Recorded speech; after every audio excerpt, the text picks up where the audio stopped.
ಗುಡಿಬಂಡೆ ತಾಲೂಕು ಪರಿಸರ ವೇದಿಕೆ ವತಿಯಿಂದ ಸರ್ಕಾರಿ ಆಸ್ಪತ್ರೆ ಮುಂಭಾಗದಲ್ಲಿ ಗಿಡಗಳನ್ನು ಹಂಚುವ ಮೂಲಕ ಸಂಕ್ರಾಂತಿ ಹಬ್ಬ ಆಚರಣೆ ಮಾಡಲಾಯಿತು. ಕಾರ್ಯಕ್ರಮಕ್ಕೆ ಮುಖ್ಯ ಅತಿಥಿಗಳಾಗಿ ಡಾಕ್ಟರ್ ಬೋರೇಗೌಡ ಆಗಮಿಸಿ ಹಾಗೂ ಉದ್ಘಾಟನೆ ಮಾಡಿದರು.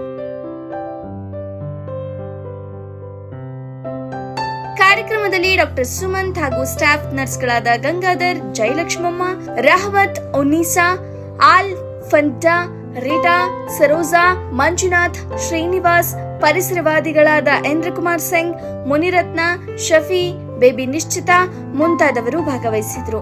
ವರದಿ ಮೊಹಮ್ಮದ್ ನಾಸಿರ್, ಗುಡಿಬಂಡೆ. ಸಂಕ್ರಾಂತಿ ಹಬ್ಬ ಇಡೀ ಭಾರತಾದ್ಯಂತ ಆಚರಣೆ ಮಾಡುತ್ತಿದ್ದು, ಪ್ರತಿಯೊಬ್ಬರೂ ಕಡಲೆಕಾಯಿ, ಅವರೆಕಾಯಿ, ಕಬ್ಬು, ಎಳ್ಳು, ಬೆಲ್ಲ, ಸಿಹಿ ಪೊಂಗಲನ್ನ ಇಟ್ಟು ದೇವರ ಹಾಗೂ ಗೋವುಗಳನ್ನ ಪೂಜೆ ಮಾಡುವುದು ಸಂಪ್ರದಾಯವಾಗಿದೆ. ಗಿಡ ಮರಗಳನ್ನ ಬೆಳೆಸಿ ಪರಿಸರ ಉಳಿಸಬೇಕಾಗಿದೆ ಎಂದು ತಿಳಿಸಿದರು. ಸಂರಕ್ಷಣೆಗಾಗಿ ಈ ಥರ ಪ್ರೋತ್ಸಾಹ ಮಾಡ್ತಾ ಇರೋದು ತುಂಬ ಸಂತೋಷದ ವಿಷಯ. ಇಂಥ ನಮ್ಮ ಸಾರ್ವಜನಿಕ ಹಾಸ್ಪಿಟಲ್ ನಡೆದಂತೆ ಎಲ್ಲ ಕಡೆ ನೋಡಿ ನಾವೆಲ್ಲರೂ ಪರಿಸರಕ್ಕಾಗಿ ಶ್ರಮಿಸ್ತೀವಿ. ಪರಿಸರ ಉಳಿಸೋಕೆ ಎಲ್ಲ ಗಿಡಗಳನ್ನು ನೆಟ್ಟಿ ಅವುಗಳನ್ನು ಬರೀ ನೆಡೋದು ಮಾತ್ರ ಅಲ್ಲ, ನೆಟ್ಟಾದ್ಮೇಲೆ ಅವುಗಳನ್ನು ಪೋಷಿಸಿ ದೊಡ್ಡವರಾಗಿ ಗಿಡಗಳನ್ನು ಮಾಡಬೇಕು. ಅದನ್ನು ಇದೆಲ್ಲದಕ್ಕೆ ನಾವು ಕಟಿಬದ್ಧರಾಗಿರ್ತೀವಿ.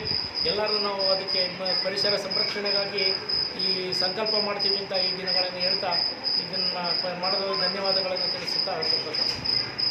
ಪ್ರಪಂಚದಲ್ಲಿರೋದು ಆಮ್ಲಜನಕ ಕೊರತೆ ಕಡಿಮೆ ಆಗಿದೆ. 33% ಇರಬೇಕು ಆಮ್ಲಜನಕ, ಕೇವಲ 20% ಇದೆ. ಇನ್ನು 13% ಬರಬೇಕು. ನಾವೆಲ್ಲ ಉಳಿಬೇಕು, ಬೆಳಿಬೇಕಂದ್ರೆ ಪ್ರತಿಯೊಬ್ಬರು ಪ್ರತಿ ವಾರದಲ್ಲೂ ಕೊನೆಯ ದಿನದಲ್ಲಿ ಗಿಡ ಮರ ಬೆಳೆಸಬೇಕು, ಪರಿಸರ ಉಳಿಸಬೇಕು. ಇಂಥ ನಮ್ಮ ಡಾಕ್ಟರ್ಗಳು ಆಗ್ಬೋದು, ಆಫೀಸ್ಗಾಗ್ಬೋದು, ತಹಸೀಲ್ದಾರ್ ಆಗ್ಬೋದು, ಯುವ ಮೇಡಮ್ ಆಗ್ಬೋದು, ಪ್ರತಿಯೊಬ್ಬರು ಕೂಡ ಗಿಡ ನೆಡಬೇಕು ಅಂತ ಒಂದು ಅವೇರ್ನೆಸ್ ಕೊಡಬೇಕು. ಯಾವ ಗಿಡಗಳು ನೆಡ್ತೀವೋ ಮರಗಳು ದೊಡ್ಡದಾಗೋಗುತ್ತೆ, ಮಳೆ ಬರುತ್ತೆ. ಮಳೆ ಬಂದಾಗ ಹಬ್ಬ ಹರಿದಿಗಳು ಚೆನ್ನಾಗಿ ಮಾಡ್ತಾರೆ.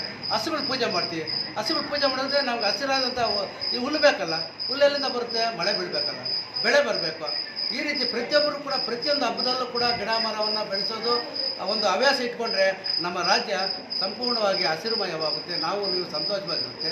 ಇನ್ನು ಎಳ್ಳು ಬೆಲ್ಲ ಯಾಕೆ ಹಂಚ್ತಾರೆ ಅದನ್ನು ಗೊತ್ತಿಲ್ಲ. ಕಬ್ಬು ಯಾಕೆ ಕೊಡ್ತಾರೆ? ಹಸು ಕೊಡ್ತಾರೆ, ಶ್ರೇಷ್ಠ.